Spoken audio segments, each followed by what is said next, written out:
Hey folks, King's Drummer here. Time for another video. And I didn't have much chance to buy new vinyl this week. I think I only picked up maybe 3 new records this whole week. So I was going to show you those and some older ones that I've never shown before that I really like that I wanted to talk about. I want to show you this real fast. This is an album I wish was on vinyl, but unfortunately I can only find it on CD. It's Porcupine Tree's Fear of a Blank Planet. That's what I got playing in the background here. Song playing goes by the same name. And look at that cover. That is cool. I like that cover.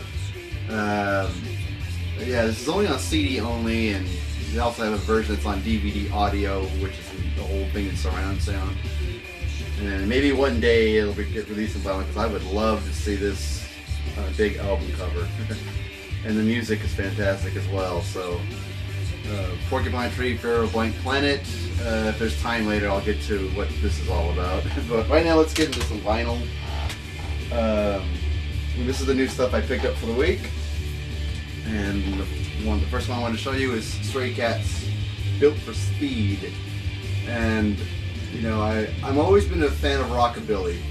Rockabilly is like some of the funnest music I've ever heard, and if you got some skilled musicians like the Stray Cats, you're in for a damn good time, and that's what this record is. It's just a damn good time.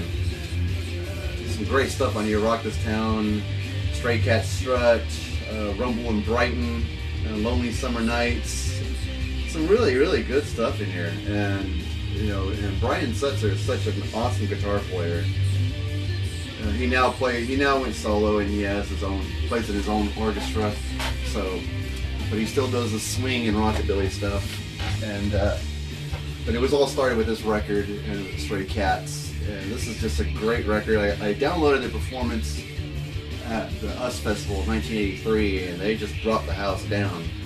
And I really wish I got the opportunity to see this band live. They reunited a few years back, and it would have been great to see them. But I'm glad to have the vinyl, and I was listening to it over Friday and Saturday, and this is just a great album, just fantastic. When I went to the record store, the kid behind the counter saw that I was buying the Stray Cats and said, "Hey, you know, if you're into the Stray Cats, you know, we have an album by a singer by the name of Robert Gordon, who is basically the Stray Cats times 10. And I was like, So it's like, I'll have to hear that to believe that. And sure enough, you know, he pulled the record out and put on the turntable for me and let me hear it on the big speakers in the store. And yeah, it's not bad. And he goes, "Why don't you take that home along with the Stray Cats?" So I was like, "Oh, I don't know if I want to spend that much." He goes, "Tell you what, I'll sell it to you for half price, and you know, I'll give you $1 off the other album you're buying." And so I said, "Deal," and went home with this record, and it's actually a damn good record, I have to admit. So Robert Gordon, and here it is. And the name of this record is Too Fast to Live, Too Young to Die. Never heard of this guy, but he was, I don't know if he was Stray Cats times 10, but it's an enjoyable record. It's really good. You know, that rockabilly 50s rock with a swing type of sound. He delivers. He delivers it. And it's one of those things like, yeah, it's music's pretty basic and very simple, but if you got the wrong guys doing it, it is a terrible night of music. And this guy knows how to do it. He does it well, and he has a great band on here. They do a few standards like Sea Cruise and Fire are the only standards I've recognized, but this is a fun album, just like the Stray Cats. It's that 50s rockabilly sound that I love so much, and unfortunately never had many CDs or albums of it, and so I'm taking care of that now, so fun stuff. Okay, and he gave me $1 off this next, to take all of the 3 records home, he gave me $1 off this next album, and you know, my love for 80s music, it just takes me to ridiculous lengths sometimes, and this album is somewhat in that area. But hey, I like 80s music, and this was a fun 80s record. It's the Power Station. And I'm going the wrong way again. the Power Station, which was made up of the bass player and the guitar player of the band Duran Duran, which is Andy and John Taylor, and the vocalist. Well, there's a good picture of him right there. The vocalist was Robert Palmer, who has an awesome voice for R&B and rock. Cool voice. And the drummer there is Tony Thompson, who used to be the drummer for Chic, and Bernard Edwards produced this record. And of course, if you were alive in the 80s or a young person in that time, who could forget Bang a Gong? Bang a Gong was, I have to admit, it's a cool song. I love the guitar in it, and I love the drums in it. And Some Like It Hot, that is a great song. Good horn section in that song. And Murderous and Communication were great rock. It's like rock music with a groove. You know, it's not just 4/4 timing, the bass player playing quarter notes. There was actual. John Taylor's a really good bass player, and he plays with groove, and he really shows it here. And songs like songs like Murderous and Communication and Go to Zero and Harvest for the World has a great groove to it with some good rocking guitar riffs and some powerhouse drumming, and then smooth over with Robert Palmer's soulful but yet rock lyrics and singing is amazing. So this is a great record. I've loved it since I was 15 because it came out when I was 15, and a lot of the stuff from the 80s I outgrew, but this one stuck with me. So I'm glad to have this. And he took $1 off from the ticket price for me to bring all 3 records home. All right, now I'm going to go to some older records that I've never shown you before that deserve at least to be shown off a little bit. And this is one of my favorite records from the band Marillion. And the name of this record I'm going to talk about is Misplaced Childhood. I actually love that cover. That is a very, very nice cover. Nice drawing. As well as the back. The back has some pretty interesting images to it. Misplaced Childhood is one of my favorite records from this band. Aside from Marbles and Brave. This is a real good record. I mostly bought it for the Bittersweet. That takes up most of side 1. And Kaylee and Lavender. And this is back when they still had the original lead singer, which was Fish. This is a great album. This is a great album, and I don't get into side 2 as much because side 1 is just like the reason I got into Marillion. A friend of mine who played in a fusion rock instrumental band suggested them to me because he knew I was into Genesis, and he thought, well, if you're into Genesis, you'll probably dig this band too. And so I went out and listened to a few records that he recommended. This was one of them, and I was hooked. And I've loved the band ever since. And some great writing on this, some great musicianship, and some great writing, and some really emotionally driven lyrics that they're just very poetic at times. So if you want to check them out on the internet and sample some of the songs, you won't be disappointed. They're a great band.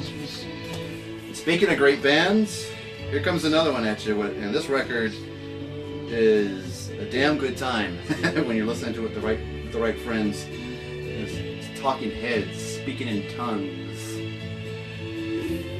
Fun record from start to finish. It looks like a child put this this cover art together, but they're a fun band, and it has the epic song that everyone knows, "Burning Down the House." Everybody likes "Burning Down the House." You can't go wrong. I remember Dave Matthews Band covered that song. They sounded great. But it also has "Making Flip Floppy," "Girlfriend Is Better," "Slippery People." It has "Swamp," "This Must Be the Place," "Naive Melody." This is good. This was like, there's not one bad song on this. And Talking Heads, really, they were a band that had to develop, but they were a good band their first record. But this is my complaint about modern music, or basically my complaint about record companies. They don't give any time for an artist to develop. So basically, when they sign a band, they're making just a financial investment in them only, and they expect a huge return immediately. So the band basically has to deliver a slam dunk hit right out of the gates, and sometimes that just doesn't happen. And so bands like Talking Heads probably would have been dropped by the record label if the label had no interest in developing them as a talent. So I think that's my complaint over modern music, is bands just don't get the time to develop, and they don't put out interesting work later in their career, or you see how their talents, the craft of songwriting just gets better as the years go on, well into the end of their career. And this is just sad that the modern record companies don't allow a band to do that. They just want their money now, and the music's suffering for it. And the same could be said about this band too, because I think had this band went to one of the major labels now and say, "Here's our music, please sign us," they would probably say, "Well, there's a door." And it's Rush. And the record, of course, is Hemispheres. I love this album. It has that whole side one epic, the Hemispheres epic. But it is such, it's prog. It's definitely hard rock prog. And, I listen to this and I just sit there and wonder, like, how do they remember all this stuff live? It's like, because there's so much going on in this album. And side one, of course, is the Hemispheres epic. And then side two, you got Circumstances, which plays these weird time signatures. The Trees, which is a very memorable song. I love that song, The Trees. And the lyrics are really interesting if you follow the lyrics. And La Villa Stringato, which is just an instrumental song that they just throw everything but the kitchen sink in the song. It's just one of those out of control, crazy instrumentals. And I remember when I was a young drummer, back when I was 16, 17 years old, I had learned how to play the drums to YYZ and was real excited about myself. And an older drummer says, "Yeah, but can you play La Villa Stringato?" And I had never heard the song before, so I had bought the CD, and I was like, "Oh my God, I can't play this." I could barely play it now, and I think I still fumble in parts here or there. It's a very complicated piece of music, so I always respected the musicianship of this band, Rush. They're one of my heroes. They're awesome. And the same goes for this band. I always because I'm a drummer, I like to listen to bands with an amazing drummer, and this band has a very amazing drummer. It's The Who, and my second favorite album from The Who is Quadrophenia. Obviously my first favorite is Who's Next, which I showed in another video. But the production on this album for its time, boy, this was something. This was a force to be reckoned with. And it has some amazing songs, like The Real Me. That's just a kick-ass song with a great bass line, or bass performance, I should say, and some amazing drumming, some powerhouse drumming. And of course, you got Townsend just showing his strengths as a songwriter in this thing. It's just a great piece of music. I'm One is one of my favorite songs to listen to on this record. I love the lyrics to it. And of course, everyone loves Love Reign Over Me.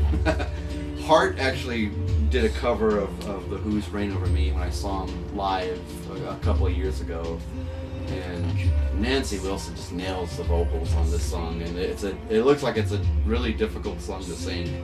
And of course, you got Droned and Sea and Sand, which are in 515, which are all my favorite Who songs. I have a problem with the song Droned. On the record here, it sounds awesome. The Who redid this record in its entirety back in the 90s, the late 90s, and Pete Townsend was singing Drone as like an acoustic song only, and though he played pretty good on it, I really miss hearing it as a full band piece, because the Who was really flexing their muscles during the full band version of Drone.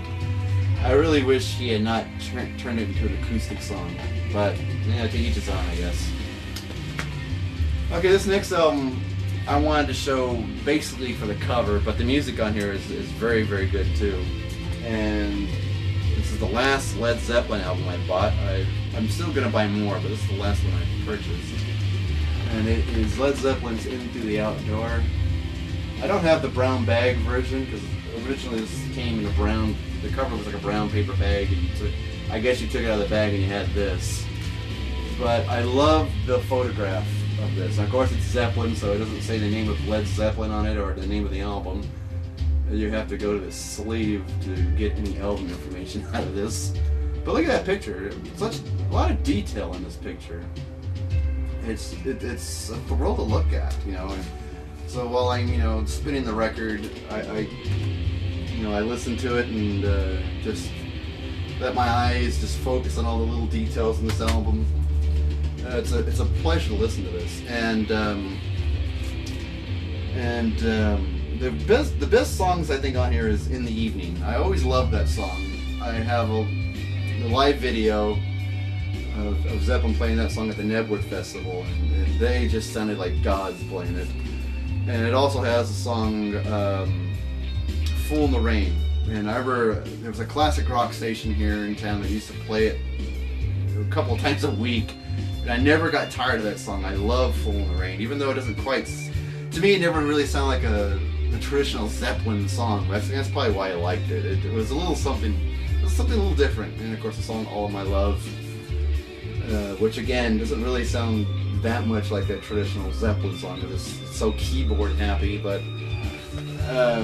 this is a fun record to listen to, mainly because I love the cover. I love just staring into this cover and just seeing what story that goes in this bar. Like, what's the guy in the white suit and the white hat? What's his story? You know, and the performers back here. Oh, zoom in real fast to show you. And you got the guy in the piano and the lady sitting at the bar. You know, what's their story? And this bartender who's probably seen everyone's story every night. The things he could tell. And then you go to the front cover here, and they just look like he's the last customer that just doesn't want to leave. He's the drunk guy that just will not go home. And they're like, come on guys, it's 2:30 in the morning, we're tired, get the hell out of here.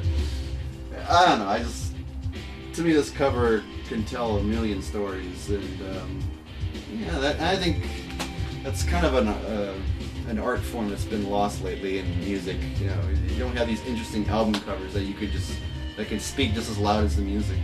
Let me see how we're doing on time here. This is a long video. I better cut it off now.